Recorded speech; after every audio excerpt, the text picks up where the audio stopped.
Okay, Isaac, let's take a look at this. These are your turns.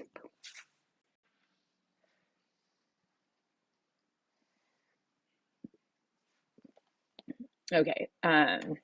Sorry, this that skipped a little bit at the beginning. We can look at this. What a monster start. Can we just talk about this?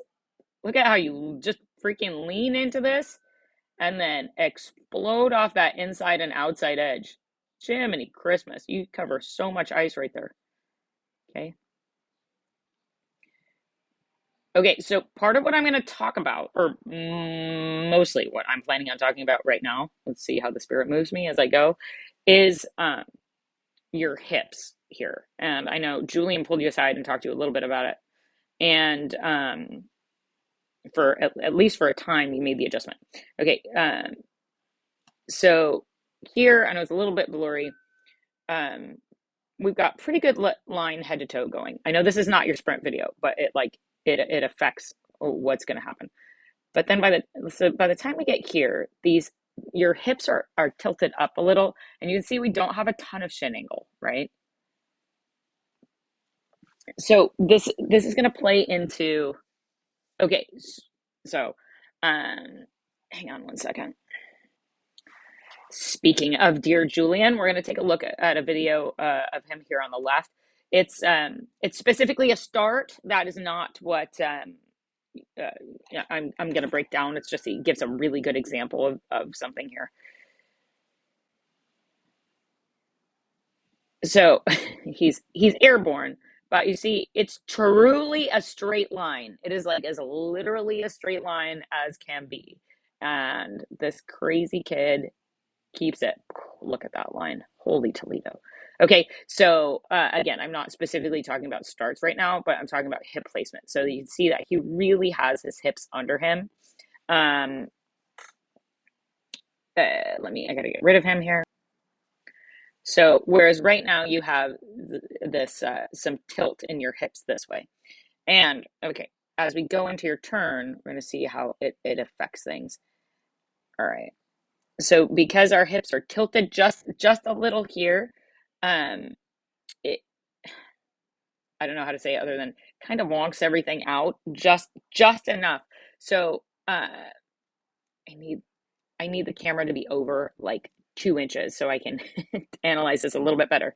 So it's just you've got this outside leg extended, and then you try to bend it as you go, and then the space between your feet is actually fairly wide, and then you have these what am I saying, hips tilted up just slightly. It's not crazy. So instead of getting like a nice smooth turn, it gets a little grabby and diggy.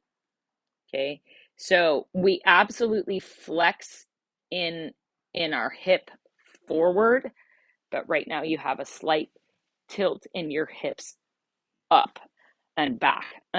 So we would need that. So we'd need more of a flat back, get those hips under us so that you could sit into these legs more, as opposed to we're like digging in, or you're digging in to hold the balance. And see right here how there's just like a lot of roundedness in your back, and that it's affecting your core stability, and like I said, like causing you to dig. See, at this point, and also you're not getting like true upper body rotation. You're like looking, but you're not. But because your hips are tilted up like that, you can't twist in your waist. Your head is looking, so you got to get those hips under you. Then you can twist in your waist. It's like your hips are kind of in your way right now. Um, if I was listening to this, I'd be like, that lady's on crack, and I don't know what she's saying. Sorry if I'm not supposed to say a sentence like that. But so if you're coming to the skate today, I can absolutely show you what I mean. Okay. Um, that crossover isn't really a crossover. So this push can push under and through a little bit more. See, we get a little bit of this motion. Okay. So here, your back is a little more flat going into it. You definitely do an outside edge control, but see how you're having to like kind of wrap your body around your hips to get your chest up. That's because we still got that, like, so we've got flat shin angle in that front foot. You are doing an outside edge control, so it's a little bit different foot position than if you were just riding the turn. But still, we've got these hips tilted up and back, and then you're having to like reach around your own body to get that upper body rotation. So long story short, um, the key to your turns here, so you see you super hunched over right there, is this hip position that we have to get a flatter back. It's really like an engagement of your lower core muscles so that you tilt your pelvis more under you than tilting it out.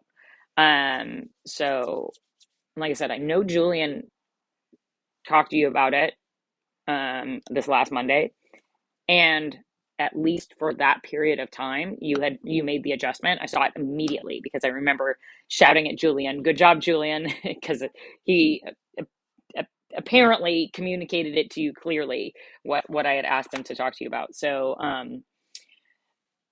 let me know if you have any questions. As far as as far as like your edge control, that part is fine, but we got to get that your hips under you to help smooth some things out and allow you to push off these crossovers better.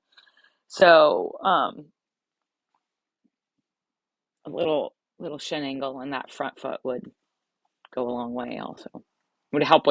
It would actually help with getting the crossover under and through, because if we have flat shin angle, it like creates a long a more arduous journey. Is that a word? For your foot to travel in order to get on that outside edge. Okay. All right, but again, if you have any questions, just let me know. I will do my best to answer them. All right.